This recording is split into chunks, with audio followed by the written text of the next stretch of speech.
Bonjour à tous et bienvenue dans ce workshop Startup Your Governance. J'espère tout d'abord que vous vous portez tous bien, vous et vos proches, dans ces temps agités que nous traversons tous.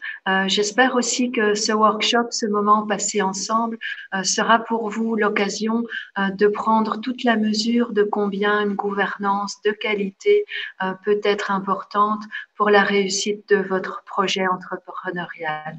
Bienvenue à vous. Mon nom est Rachel Feller de Guberna, l'Institut belge des administrateurs. Nous sommes une ASBL for Social Profit, un institut indépendant. Et chez Guberna, nous sommes convaincus de la valeur ajoutée d'une gouvernance de qualité, pas seulement pour les grandes entreprises, mais également pour les entreprises de petite taille, pour les associations qui composent un maillage important dans notre environnement socio-économique. Et nous sommes convaincus qu'une gouvernance de qualité, une gouvernance professionnelle, participe à construire de meilleures organisations et ainsi participe à générer un monde meilleur par les nombreuses interactions et impacts qu'elles auront sur l'environnement qui les entoure. Nous pensons également que réfléchir le plus tôt possible à la gouvernance qui convient à un projet entrepreneurial est extrêmement important, et cela dès les fondations d'un projet. Alors, en un petit quart d'heure, c'est court pour faire le tour de la gouvernance qui couvre un vaste champ disciplinaire concernant les types d'entreprises, d'organisations qui peuvent exister. Je vous propose un tour d'horizon pragmatique en 4 points. Tout d'abord, de voir ensemble qu'est-ce que la gouvernance. Deuxièmement, d'envisager avec vous pourquoi une gouvernance de qualité est importante pour la réussite de votre projet entrepreneurial. De vous rappeler et de vous guider parmi les principes fondamentaux qui sous-tendent une gouvernance de qualité et de conclure par quelques conseils pratiques qu'il est utile de garder en tête.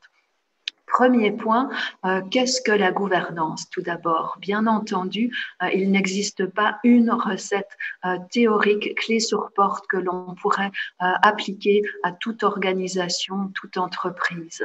La gouvernance de qualité, ce que nous entendons par bonne gouvernance, est avant tout celle qui sera ajustée et adaptée à la réalité de votre entreprise, à sa nature, au secteur d'activité dans lequel vous évoluez, à la culture qui lie les personnes qui collaborent autour de vous, au format juridique que vous avez peut-être déjà choisi ou que vous devrez déterminer.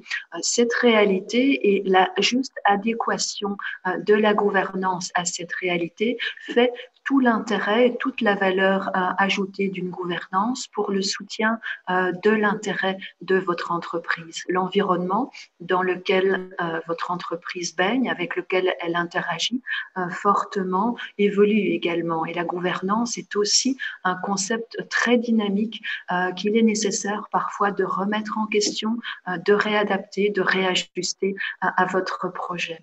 La gouvernance, brièvement, consiste à organiser les pouvoirs dans une entreprise, à les équilibrer. Elle se distingue en cela du management qui se réfère à la gestion des activités opérationnelles de votre entreprise. Ce peut être la gestion des achats de vos fournisseurs, des ventes, les aspects d'interaction avec vos clients ou avec le développement de recherche et développement de vos projets.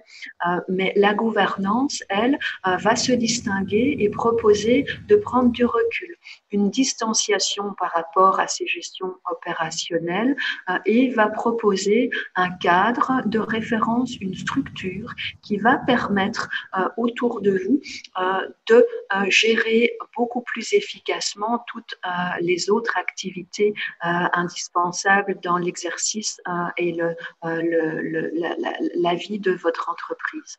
Alors, vous voyez dans les supports à l'écran une définition de la gouvernance. C'est bien sûr une définition parmi de nombreuses définitions.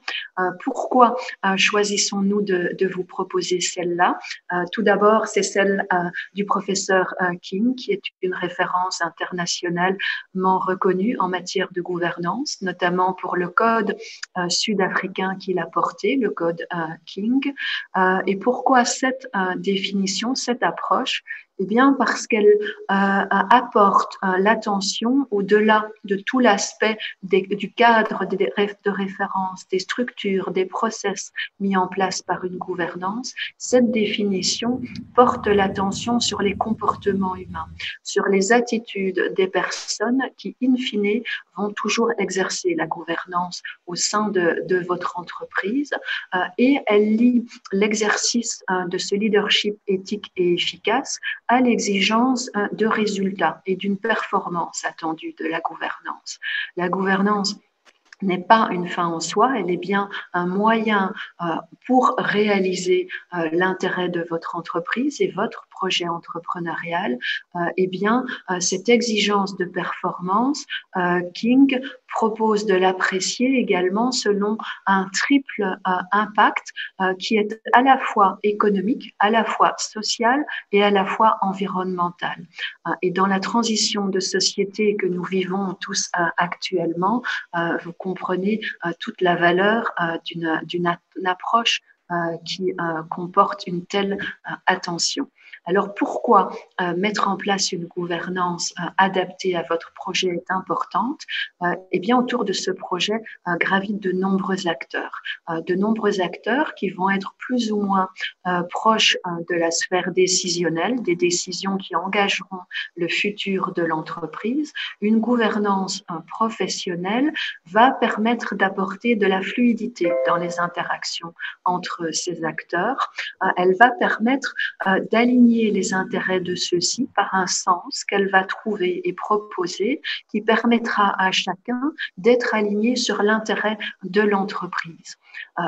Une gouvernance professionnelle, des administrateurs qui seront formés, qui auront ce réflexe, penseront à anticiper des questions qu'un entrepreneur au four et au moulin n'a pas toujours le loisir ou la priorité de pouvoir se poser. Très concrètement, pragmatiquement, ce peut être par exemple de penser à la façon dont vous interagissez avec les personnes. Protégez-vous les personnes autour de vous, vos collaborateurs en interne, mais également à l'extérieur. Protégez-vous l'environnement avez-vous prévu de protéger les personnes autour de l'entreprise en cas de problème, en cas de crise?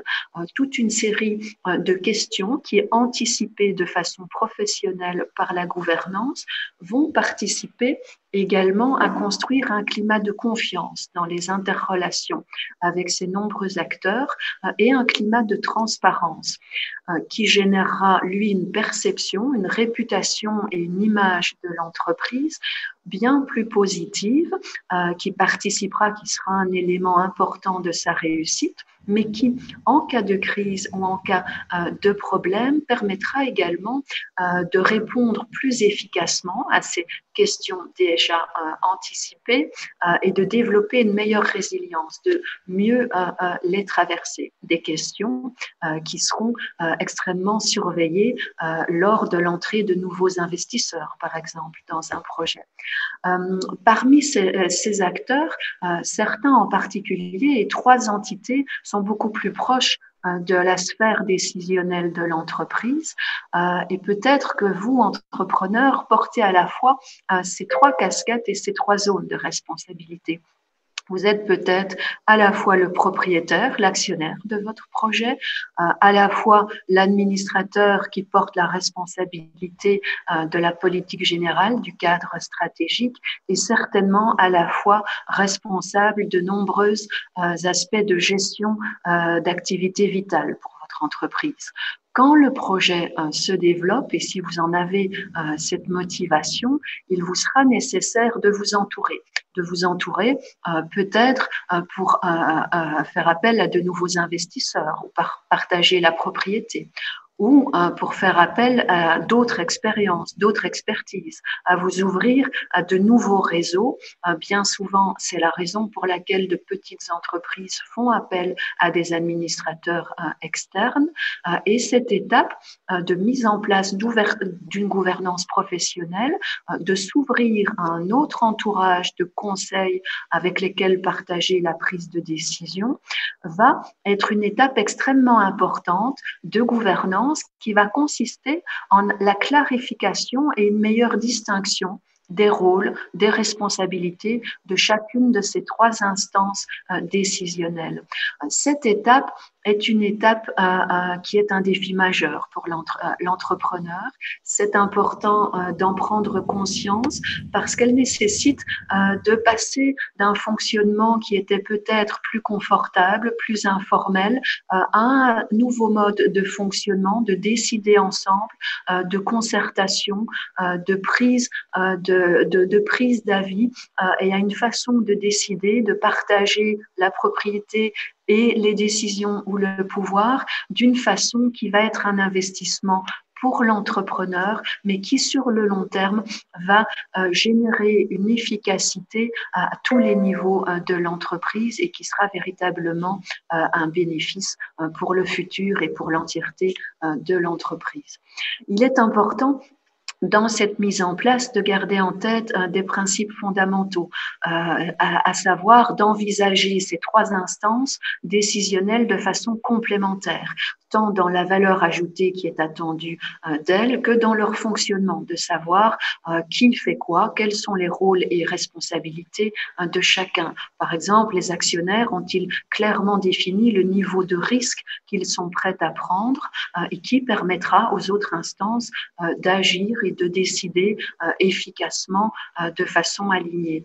Il existe évidemment également un cadre de référence légal que nous vous fournirons dans les compléments d'informations à disposition de Mind and Market. Ce cadre légal prévoit une délégation en cascade des responsabilités et pouvoirs et prérogatives réservés à chacun. Par exemple, les administrateurs ne se nomment pas eux-mêmes, bien entendu. C'est bien l'Assemblée générale des actionnaires qui nomme et révoque les administrateurs et qui dispose de cette prérogative. Et troisième principe important, au-delà de l'ensemble de règles et de structures mises en place par la gouvernance, celle-ci est avant tout un réel état d'esprit, une attitude attendue par les personnes qui l'exercent. Et en période de crise, il peut être plus facile de perdre de vue certains principes de bonne gouvernance, mais néanmoins, une action décisive, une prise de décision rapide peut aller de pair avec une concertation efficace quand elle a été anticipée, quand elle a été réfléchie auparavant. Comme boussole et pilier de référence pour vous dans la mise en place d'une gouvernance, gardez à l'esprit que nous identifions des invariants de gouvernance qui sont des caractéristiques de toutes les organisations les plus pérennes, de celles qui ont mis en place une gouvernance professionnelle et de qualité, présentent ces caractéristiques. Je ne vais pas les reciter, vous les avez à l'écran et nous les avons évoquées. Un highlight sur le B.A.B.A., la première étape clé, de bien penser à définir ensemble avec vos collaborateurs ou associés proches ce pourquoi vous êtes réunis dans le projet d'entreprise, de savoir là où vous voulez aller et surtout comment, avec quelles valeurs partager. Ces valeurs seront un ciment, gage de cohésion si des crises, des problèmes se présentent. Ces éléments et ces invariants sont bien entendu interdépendants et interconnectés dans leur mise en place.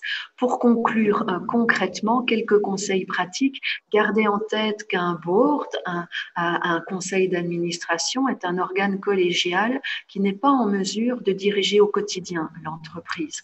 Un conseil d'administration se réunit peut-être en moyenne tous les 2 mois et il est utile utile pour le faire fonctionner et dans votre capacité à s'entourer efficacement pour fonctionner efficacement ensemble, de garder en tête des éléments pragmatiques comme la façon dont vous pouvez communiquer l'information pour que chacun puisse agir et apporter sa valeur ajoutée de façon efficace, de penser hors des réunions, après les réunions, comment ce suivi de décision, partage d'informations vit, et quant à vous entourer efficacement pour choisir les bonnes personnes qui seront là pour réaliser avec vous la mission de l'entreprise, ayez en tête une dimension de taille qui peut être un élément important et impactant votre efficacité. Pensez à la diversité utile autour de vous, aux aspects de communication, un fit culturel dans de plus petites entreprises, souvent familiales également, peut avoir un impact sur la capacité à se comprendre. Gardez en tête l'importance de la qualité d'indépendance d'esprit dont pourront faire preuve les personnes qui vous entoureront et leur capacité à défendre toujours, au-delà des intérêts individuels, l'intérêt de l'entreprise avant tout. Et sachez, renseignez-vous bien sur où trouver ces personnes, celles qui vous conviendront, en gardant en tête que la meilleure résilience est le fruit des meilleures équipes avant tout.